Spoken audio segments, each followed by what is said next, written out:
Maria, Ave Maria, Ave Maria, Ave Maria.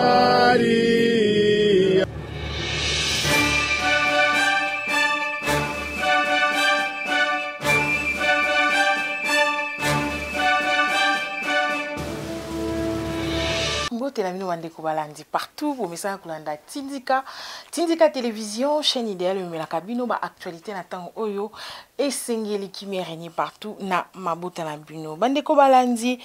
Bon week-end na mabota na bino na yebi ke bozali ebele liboso betando na bino pona kolanda émission na bino ya analyse politique ya République démocratique du Congo kasi tika été na pesa bino merci pour opesinga déjà confiance pe fidélité bozali ko koma ko benga ko pesa ba suggestion ezali ko salanga vraiment malamu mingi penza kasi tika na pesa salutation spéciale na ngana mama Angèle Pumbu oyo azali maman monene pe molandi monene ya tindika télévision salutation spéciale na yo ya ngwana kasi avant to bana masolo na biso tika totangela bino to sélectionner qui pour na bino quelques grandes lignes oyo ya actualité ozoleka na République démocratique di Congo. Bavoka ya François Béa basengi liberté provisoire vu état de santé na ye Pape akoya lisuté na RDC suite à ba raison de santé. Ba polo etuli tokolobela ngo pe tokolakisa bino ba vidéo tout à l'heure. Ba habitant ya mboka Bunongana, hein, comprenez prononciation pour bisoza bata est kunate mboka ngo komona ngo Bunogana ba kimi suite ya affrontement lisusu ya ba M23 longo na armée na bisope to ko sélectionner kaka nde to mesani ko sayela bino différents vidéos pour na kolakisa bino pe ba information nizali koleka kuna na est République démocratique du Congo pe awa na capitale wapikani PPRD déjà etie blendage to barrage ya munene lokola ba opposant na kosala ba matinée pe ba meeting ebele awa na capitale to kolakisa bino yango pe mikolo na kati ya analyse na biso ya mokolo ya lelo tikala pesa merci na bakolo chaîne Papi Kele longo na Rifan Kisombe bango nde makambu na mokola lelo nde na utikolo ba tout à l'heure ba avocat ya mwana mboka François Béa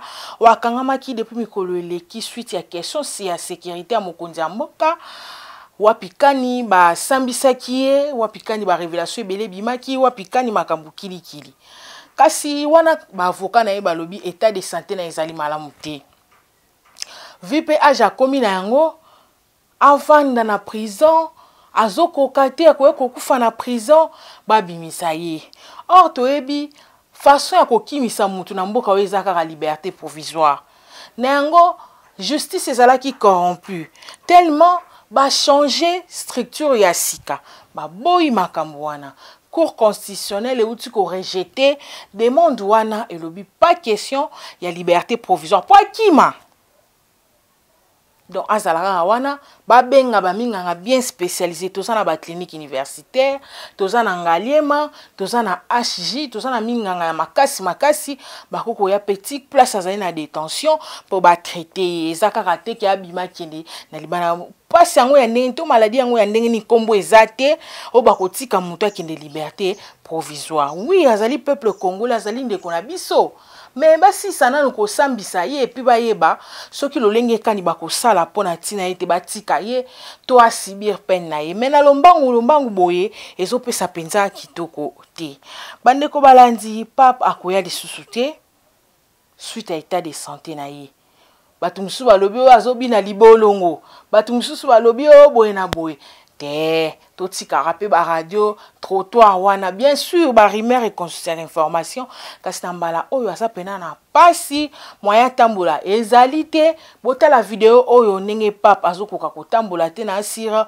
ingénieur Rabi ozotiela biso yango lokolo na ye eza penza na pasi tomoni pe tata episcope na biso ase akoli akomi mobange kosala voyage ya molai wana ekopesa ye pasi kasi nini bapolo ekokoma pe nini cotisation ekosala na kati église catholique wana papa koya te tina mokolo ya lelo bandimi nyonso église catholique bazalaki certifié ke mokonzi ya bango ya église akoya bapolo esalemi na ndenge kosakana te mobilisation banzembo ebetami mbongo ebimi et à la fin balobi santé eleki mbongo toko koboya yango te bokanga motema mikolo ekoya ntango mosusu tata sango akoya bandeko balandi tika nayebisa bino roi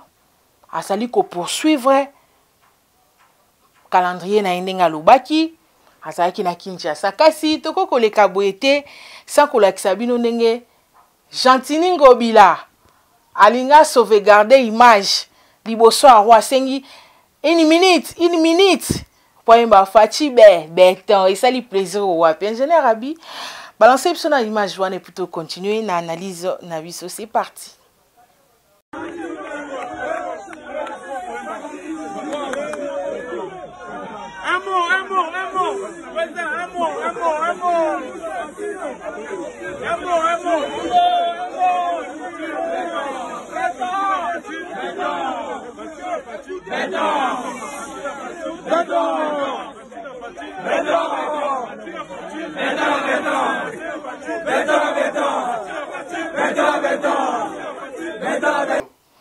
Bandeko balandi epesi esengo oyo wapi komona gouverneur de la ville batumsu ba critiquer ye balobi awa na kati akoka musala te alingi asala kaka publicité liboso ya roi voilà kasi toseki kaka no comment tozangi maloba kobakisa na kati wana ezalaki sentiment na ye mambo ya koseka mingi elekanaki ntango roi ayaki na République démocratique du Congo.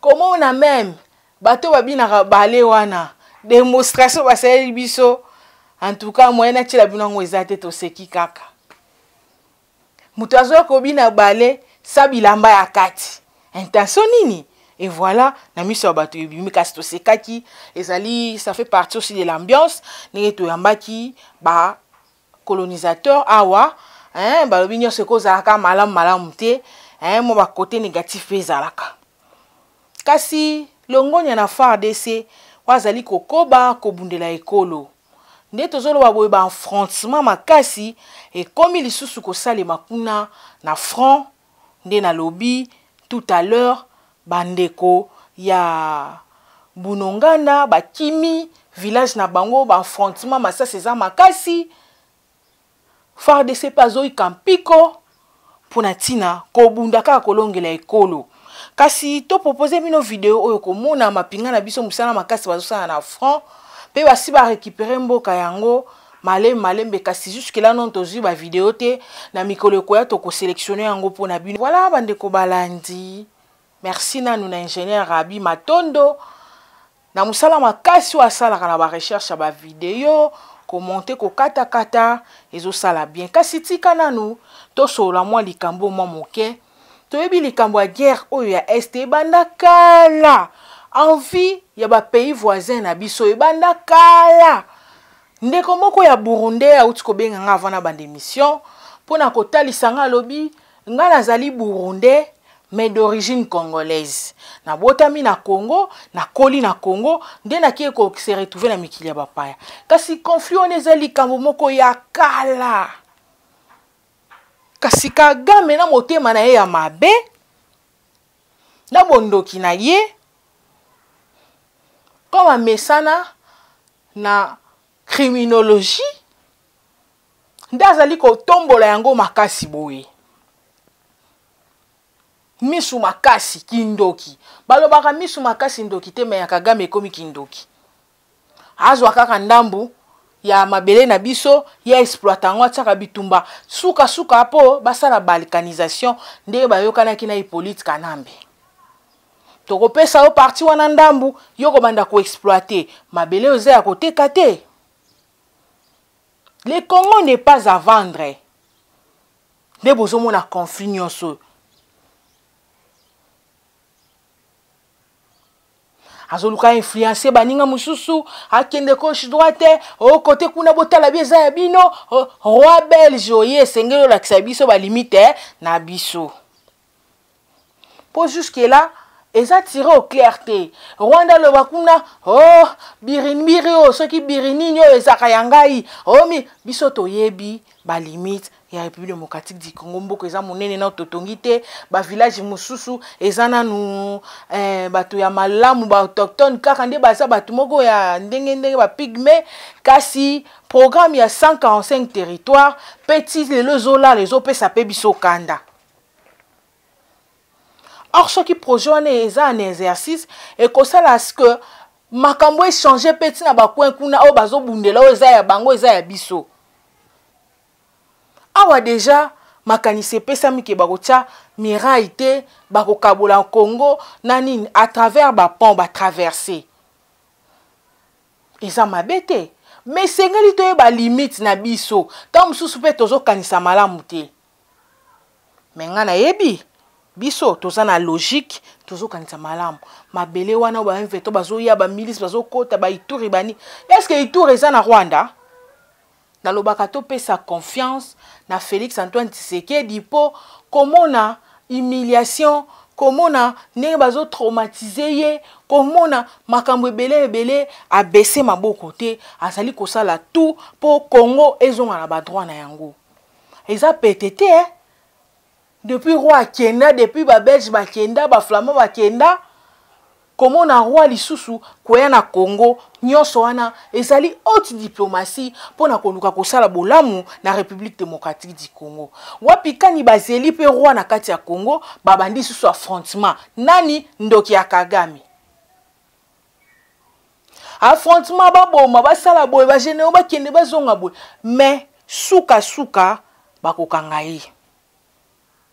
Awa pe déjà bato na ye babandi déjà marche kuna na mikili ya poto eza image ya kala kasi bazongisi yango bazo projecter na mikolo koya marche munene pona koloba non na Kagame na makambo azo sala kasi tozwana nususu image o ya protestation ya ba Rwandais na mikili ya poto babengami ba opposant ndenge bazali koloba na Kagame puto zonga pona continuer analyse na biso. C'est parti. Premier ministre du Rwanda, et aujourd'hui vous êtes dans une manifestation des opposants suite à la présence de Kagame à Bruxelles. À quoi est due votre décision de venir ici?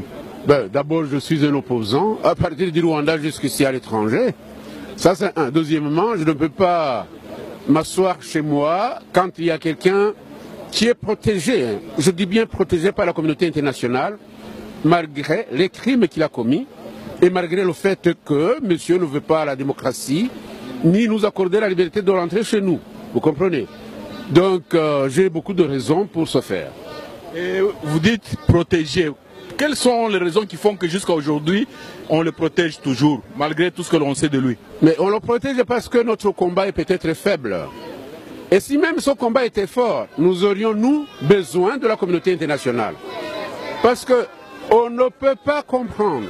Mais, oui, vous disiez? Je disais donc qu'on ne peut pas comprendre comment quelqu'un qui a tiré sur l'avion qui portait deux chefs d'État, c'est comme si on avait tiré sur deux pigeons voyageurs. Le président Habyarimana et le président du Burundi sont morts. Et la communauté internationale le sait très bien. Parce qu'il y a eu une enquête menée par le juge Bruguière. Cette enquête a été brouillée, vous comprenez. Il y a un génocide qui a été commis au Rwanda, avec 8000 personnes tuées à Kibero. C'était le 22 avril 1995 ou 1995 si vous préférez. Il y a des centaines de milliers, plus de 300 000 en tout cas, de Rwandais qui ont été tués dans les forêts tropicales congolaises, qui ont été poursuivis par ce monsieur qu'on est en train de recevoir. Et silence absolu, hein. La communauté internationale vous dit, il a développé. Il a développé quoi? Qu'est-ce que les autres présidents, est-ce que les autres présidents n'ont pas développé le Rwanda? Qu'est-ce qu'il a développé jusqu'à échanger les génocides commis par ce monsieur-là, les échanger contre notre liberté? Ça, nous ne sommes pas d'accord. Voici une raison fondamentale pour moi de venir ici et manifester. Et dans le milieu des manifestations, je vois aussi des Congolais. Et vous trouvez que c'est normal qu'ils viennent aussi manifester contre Kagame? Mais pourquoi? Les Congolais, ils auraient plus de raison qu'un autre Africain, en tout cas, de la région du Grand Lac. Pourquoi? Le Congo a été maintes fois menacé par le régime de Kagame et Kagame en personne. Pourquoi?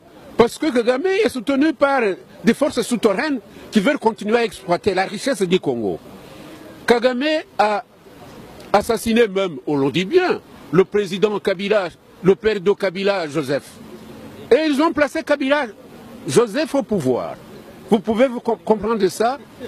Monsieur Kabila, Joseph est au pouvoir, il gouverne pour le compte du président Kagame et il gouverne par d'autres forces souterraines aussi qui le soutiennent.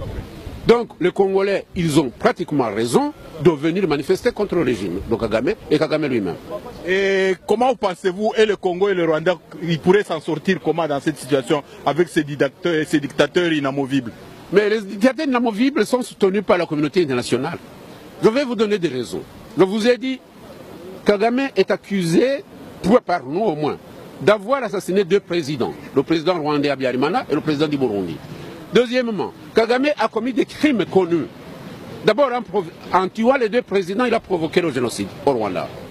Il a commis le génocide à Kibeho, ça je voulais signaler. Il a commis le génocide et le massacre inouï dans votre pays, au Congo. Et tout ça est connu par le rapport, qu'on appelle rapport Mapping Report. Mais pourquoi est-ce que la communauté internationale n'intervient pas? Monsieur Milosevic a tué, à Srebrenica, 6000 personnes. Il a été emprisonné, il est mort en prison. Pourquoi les gens ne touchent pas Kagame? Parce que Kagame est assis sur une richesse, hein? Ce qu'ils appellent en anglais strategic minerals, qui sont voulus par les sociétés internationales, hein? Et la plupart de ces minerais passent par le Rwanda. Le Rwanda sert de pont maintenant entre les pays occidentaux et le Congo. Le Congo est devenu un pays pauvre à cause de la complicité de la communauté internationale. Il ne faut pas nous mentir. Nous voulons la liberté, la démocratie par vous, en soutenant des tueurs qui sont dictateurs en même temps. Kasi Bolandi, ensemble l'onanga, l'olenge kani, banoko balobi noir sur blanc. Bachema ina munokote Bolandi elongonanga. Kasi wapikani mokonzi mboka asa kosala makambo minene ba exploit ko mema batu abaza deja na Lubumbashi na roi pona tina kosala makambo pena ya utilité ya makasi IDPS ezali na bitumba. IDPS ezali ko wela kiboko simba zonga kende boye. Qu'est-ce qui ne va pas na parti présidentielle? Bazo continue la biso ba vidéo ba audio yo kamama le kisa salabo. Qu'est-ce qui ne va pas? Rien à dire, rien à commenter, tout l'anda ba image oyo et puis to zonga pour na continuer analyse na biso. Simananga na yoki ke CG abengi ba DG alobi ba yambaka lisusu ba combattant te sans que ba tuna ye autorisation. Nzambe na mboka na biso kana CG akangaka tango batunaka ye pa ba combattant CG pesa biso musala alobi ya pesa musala te. Ça c'est quel prophète? Osakana prophète à malheur okangelaka nde batu banzela mais po fongola ezaka problème ezaka bongo te toza parti au pouvoir nga nakosengo nini nakosenga loko te mais baninga na ngai bandeko na ngai oyo bengi ba DG bayambaka bango te esalinga somo ozaka nde makasi ya kokanga kofongolela baninga ezalaka te tolobaki biso ba prophète tolobaki tango okoma na 518 giga 520 opete etalinga te nga asala prophétie okangelaka nde bato banzela kofongola bango ezaka problème nzambe nayebi te.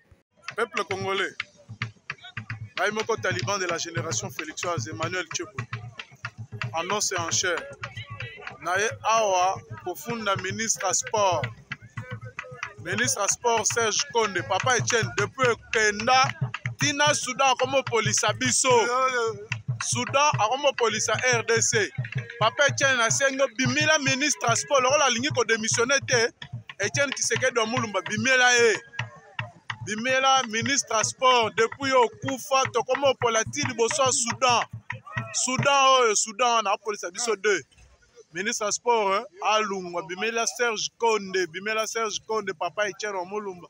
Na sengyo esiko zali Bimela Serge Konde amona pongité. IDP c'est Koti maladie. Oh bokoto. Dorothée Miguel,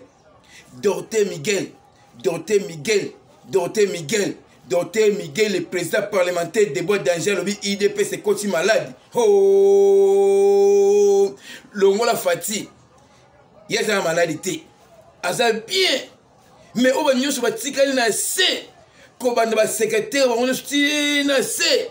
IDP c'est Koti malade, oh, bokoto, IDP c'est Koti maladie. Nous avons traité de IDP si. Malade Koti na kati ya IDP si. Malade Koti na IDP si. Ah, ngapa ko malade. Na oki na ko malade. Na komi malade. Ah, malade ni IDP si komi nango. Oh, IDP c'est oh, et komi malade. Na to bla ngotonga. IDP c'est komi malade. Ah, malade nini? Malade nini? Ba président parlementaire debout a commis bana quota. Oh, bokoto. IDP c'est commis maladie. IDP c'est Koti maladie. À part Fatih Béton. Kobana la secrétaire général c'est maladie. Oh, toko sala mon colonini. Ba kuya. Ba komi ko sala. Ah, oh. A fait 40 ans. 40 ans. So 40 ans aujourd'hui ça été. Oh, IDP c'est Koti maladie. Papa le baki boité. Oh, qui c'est que Etienne le baki boité. Bobi misela biso ba beaucoup ne surtout qui c'est la coma. Bobi misela so ba discours ne surtout qui c'est la coma. Est-ce que le baki IDP c'est Koti maladie? Est-ce que c'est aussi 40 ans la tête na wapi? Bobi misela biso. Bobi misela na kotobola tonga. Il est comme maladie. Oh, le retour de la cadre, il est parti à Tonga. Parce que la ligne sauté. Bamon va se bella. Oh, Bakad est parti à Belio, Babeli, Babosani, idéologie qui s'est dit. Oh, qui s'est dit dans le baguette aux ananes, à aux coca, aux baba, à tout temps, à tous moussala. Et comme il boni 40 ans. Oh, il est comme maladie. Bolandi et le Monangaï Bandeko Balandi, ça fait mal et c'est la honte. Tout le monde peut perdre na pouvoir. Toi qui connais bani nezo le kaka na basuka. Nde toka ki ari magie, a saliboye, ari magie, a keye zongi, ari magie. Mais UDPS et le nezo simbate. To concentré ba effort na biso. Pour na 2023. Toza déjà na 6e mois. Mikolo eza lisusu mingi te. Bozo sala boye po na nini? Yango esengeli na nupe mokonzi atala pe likambo parti na yepo ti lobi ba omisa mutakala na scène internationale ya UDPS po ezokende déjà malamu te. Qu'est-ce qui ne va pas? Ba ki bozonga ba classe bozozonga te po na nini? Commentaire rosa le belé zate kasi biso to ebi adage moko lobaka les linges sales se lavent en famille. Et l'obité que les linges sales, babisango libanda badien soit mon salité, il y a rouge, il y a bleu, il y a jaune, ce n'est pas bien. Et ça qui to côté. Il y a un lobaka pe na beta ka CT avec ou sans la base président Félix Tshisekedi a koleka na 2023. Après déjà président Kadima il y a Seigneur Lobby pas de glissement na 2023. Et pas de report en 2023. Nani azokota mbutu pour déjà IDPS et qu'il y a élection té. ezala diviser basomba bango tozo kapo bakina ACP tozo telemela likambo wana to boy kotoyo mokonza ACP azobelela Faci Beton kotoyo a CCC azokena ngambo koto eza kitoko te 2023 avec ou sans la base Faci président pona makambo azo sala na scène politique na scène internationale ndezo ikisa biso mpiko ya kondima ke 2023 akosa toujours moko po oya kosala esili nanu te tokolinga peta kata démarche ya makambo malamu na nzela tandis que nayebi ke bozonyonga makasi oloba tala mwana mwasi oyo olekutu te banda tongo tala mwana mwasi oyo suki bando kangama na oka na TV moko mais toza na elikia eza kaka te bato magique pas nyonso échanger au fur et à mesure boka oyo kobonga tozolia te oui toza na nzala oui kasi sengeli babongisela biso tant to bande kokeba kelasi tozaki na bisengo te na bambula na bamoy tozokende bakelasi elelo tozo exercer misala ngo pe tozo sepela nyonso ebandaka kaka na pasi pe sukaka na bisengo na yango nazo sensibiliser na yebi ke mitema na bino elembi kasi topese nanu te mwa chance bamususu bazwaki 18 ans bamususu bazwaki temps ebele Mobutu aleki awa asalaki yango presque royaume kaka manda moko deja tokomi kolemba ba mama to serrer sentir ba mama soki deuxième mandat salité kaka biso to masuna betando koloba a salité kasi bakomi ko profiter na ba propos ya mokonzi ya mboka wapi kani alekaki na betando wana série ya campagne pona tina kozwa yango lokola objet de moquerie nayebi te bato mususu bazaka na audace bato mususu bazana nayebi te na benga yango nini bozwa ki paye en otage pendant 18 ans bino bosala ki eloko te bo remplissa ki ba poche na bino mais lelo boza na fierté audace ko sangana ndeko Fayulu pona ko sala opposition pour bo kozonga na pouvoir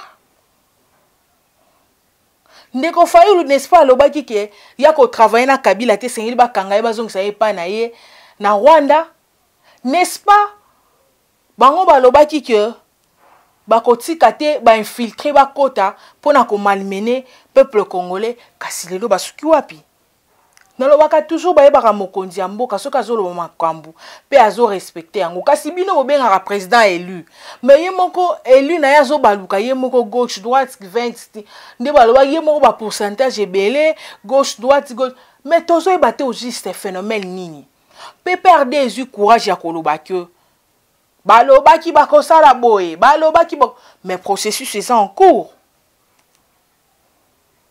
soki mandat na ye sili de mandat na ye botuni osali te pona nini mais bino botikaki soki 5 chantiers soki en cours ba chantier sila te o gratuité de l'enseignement ezalaki ya biso tosali yango oui mais bino mo bokomi ko bloquer lisusu o ba soda boye ba soda bakomi na respect na mokonzi ya mboka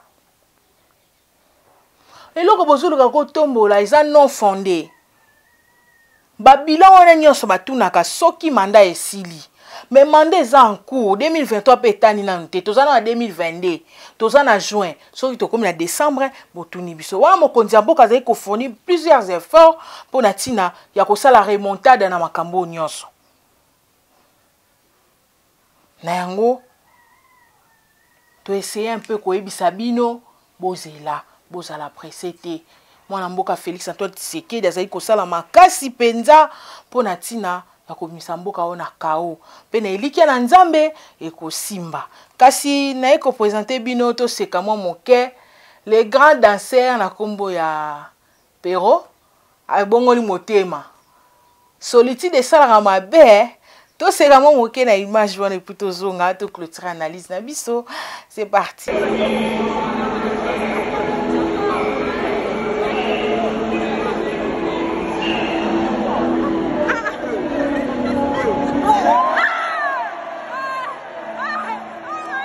Voilà, bandeko balandi. Batebe bandimelaka kolo esumasi atango apasi, mais biso tondimela ina pasi. Na bisengo, biso toza na nzambe. To dedia mboka oyo na stade na nzambe. Ezate bamusu bakomi na solidité omonda komi kobina yembela nzambe. Et ce qui si biso yango to proposer un peu na bino kasizali awa nde to silisi analyse na biso ya mokolo ya lelo bo continuer ko komela biso ka nde bozali ko sala yango. Un grand merci et salutations spéciales à madame Angèle Pumbu, salutations spéciales à papa Joki Kumanda depuis Londres on a bosanité, papa Jean-Luc Pena Londres. Vous allez ébélé na Paris, papa Sami na Paris. Vous avez tellement ébélé la grande famille Bolandaka. Émission to, ba émission ya tindika to pesibino matondi. Pona mokolo ya lelo, to suki awa na sima ya caméra. To salaki na biyumbuyi, pe na montage orabi matondo. Un grand merci na bino sobo continuer ko partager, ko liker ba vidéo na biso ko sala biso vrai bien. Pona mokolo ya lelo to suki awa to kutani na mikolo ya bye.